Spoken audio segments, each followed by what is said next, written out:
গম পাইছে যে আমাৰ অসম পুলিচৰ UBSI বাবে যি ভাইভাৰ বাবে এডমিট কাৰ্ড মুকলি কৰা হৈছে আৰু মুকলিৰ যি আছে আপোনাৰ ভাইভাৰ টেষ্ট হ'ব। হেল্ল' গাইছ, নমস্কাৰ। পুনৰ আন এটি নতুন ভিডিঅ'লৈ আপোনালোকক স্বাগতম জনাইছোঁ। তো গাইছ, এটা ভাল ইনফৰমেশ্যন লৈ আহিছোঁ আপোনালোকৰ বাবে, যিটো আমাৰ অসম পুলিচৰ যি আমি ফিজিকেল টেষ্ট দিছিলোঁ। প্ৰথমতে আমি ইণ্টাৰভিউ দিছিলোঁ, ৰিটেন টেষ্ট দিছিলোঁ। ৰিটেন টেষ্টত মানে আমি কোৱালিফাই কৰাৰ পিছত আমি ফিজিকেল টেষ্ট দিছিলোঁ। তাৰপিছত আমাৰ কি আছে, অৰেল অৰ্থাৎ ভিভাৰ বাবে এডমিট কাৰ্ড মুকলি কৰা হৈছে, এনাউন্স কৰা হৈছে। যি আমাৰ অসম পুলিচৰ যি অফিচিয়েল ৱেবছাইট আছে তাতে আপোনাৰ এনাউন্স কৰা হৈছে এডমিট কাৰ্ড আপুনি ডাউনলোড কৰিব পাৰিব। তো চাব, ডাউনলোড কৰা যি প্ৰচেছৰ লগতে আপুনি কেতিয়া ডাউনলোড হ'ব, ডাউনলোড কৰা ডেট ছেট এনাউন্স কৰা হৈছে। আমি সকলোখিনি ডিটেইলছত আমি ইয়াতে জানিবলৈ চেষ্টা কৰিম। তো চাব, অসম পুলিচৰ যি SI UBৰ যি আমি ফিজিকেল টেষ্ট দিছিলোঁ, সেইটোৰ আপোনাৰ ভিভাৰ বাবে এডমিট কাৰ্ড মুকলি কৰা হৈছে, য'ত আপোনাৰ ইণ্টাৰভিউ হ'ব।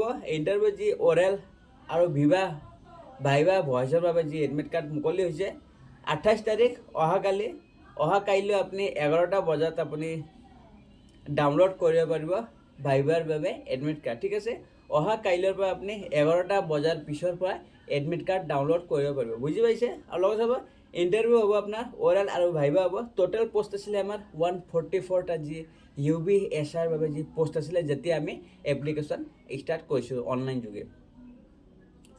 তো এডমিট কাৰ্ড ডাউনলোড কৰা যদি আপুনি কিবা প্ৰব্লেম পায়, কিবা আপুনি সমস্যাৰ সন্মুখীন হ'বলগীয়া হয়, তেতিয়াহ'লে আপুনি এটা হেল্পলাইন নাম্বাৰ দি আছে, অফিচিয়েল হেল্পলাইন নাম্বাৰ, তাতে আপুনি যোগাযোগ কৰি নিজৰ এডমিট কাৰ্ড আপুনি ভাইভাৰ বাবে ডাউনলোড কৰিব পাৰিব। ইয়াতে চাব, মোবাইল নাম্বাৰটো ইয়াতে উল্লেখ কৰা আছে 7977259728। মই আকৌ এবাৰ কৈছোঁ 7977259728।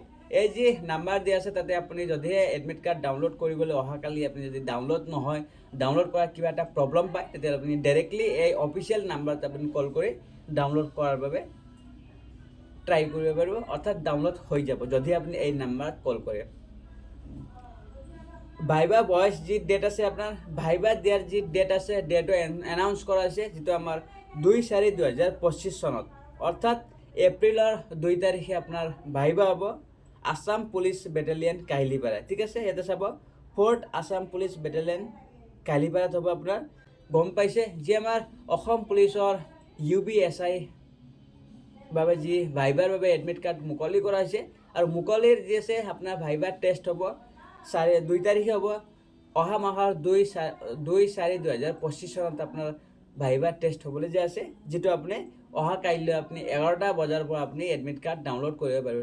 ঠিক আছে, তো যদি আপুনি এতিয়ালৈকে গম পোৱা নাই, তেতিয়া আপুনি ডাইৰেক্টলি ডিছক্ৰিপশ্যন বক্সত যাব, তাতে গৈ আপুনি অফিচিয়েল লিংক আছে, তাতে গৈ আপুনি নিজে চেক আউট কৰিব পাৰিব। যি আছে অফিচিয়েল যি নটিফিকেশ্যন আছে তাতে আপুনি চেক আউট কৰিব পাৰিব। আৰু লগতে কাইলৈ আপুনি 11টা বজাৰ পিছৰ পৰা আপুনি এক্টিভেট লিংক হৈ যাব, যি ডিছক্ৰিপশ্যন বক্সত মই প্ৰভাইড কৰিম, তাতে গৈ আপুনি ডাউনলোড কৰিব পাৰিব। আৰু লগতে অন্য যি আছে, অন্য যি কেণ্ডিডেট আছে, আপোনাৰ যি ফ্ৰেণ্ডছসকলক আপুনি ভিডিঅ'টো শ্বেয়াৰ কৰি দিব, কাৰণ যদি সিহঁতে এতিয়ালৈকে গম পোৱা নাই ভাইভা টেষ্টৰ বাবে এডমিট কাৰ্ড মুকলি হৈছে, তো যাতে সিহঁতে সেই ভিডিঅ'ৰ যোগেদি যাতে সিহঁতেও ডাউনলোড কৰিব পাৰিব, লগতে প্ৰিপেৰেশ্যন চলাব পাৰিব। কাৰণ টাইম বহুত কম আছে, 2 তাৰিখ, কমেও এসপ্তাহমান হাতত বাকী আছে, এসপ্তাহও নাই, 2-4 দিন বাকী আছে। সেইকাৰণে আপুনি যিমান পাৰে যি আছে প্ৰিপেৰেশ্যন চলাব পাৰিব ভাইভা টেষ্টৰ বাবে। তো আজিলৈ এইখিনি আছিল। যদি আপুনি এই চেনেলত প্ৰথমবাৰ আহিছে, চেনেলটি আপুনি ছাবস্ক্ৰাইব কৰি থ'ব, লগতে বেল আইকনটি আপুনি কল কৰিব, যাতে আগন্তুক দিনত যেনেকুৱা ধৰণৰ মানে ষ্টেট গভৰ্ণমেণ্ট হওক বা চেণ্ট্ৰেল গভৰ্ণমেণ্টৰ যেনেকুৱা ধৰণৰ নতুন যি জব ৰিলেটেড আপডেট আহিলে আপুনি পোনপ্ৰথমতে এই চেনেলৰ যোগেদি আপুনি দেখিবলৈ পাৰিব। তো আজিলৈ এইখিনি, জয় অসম।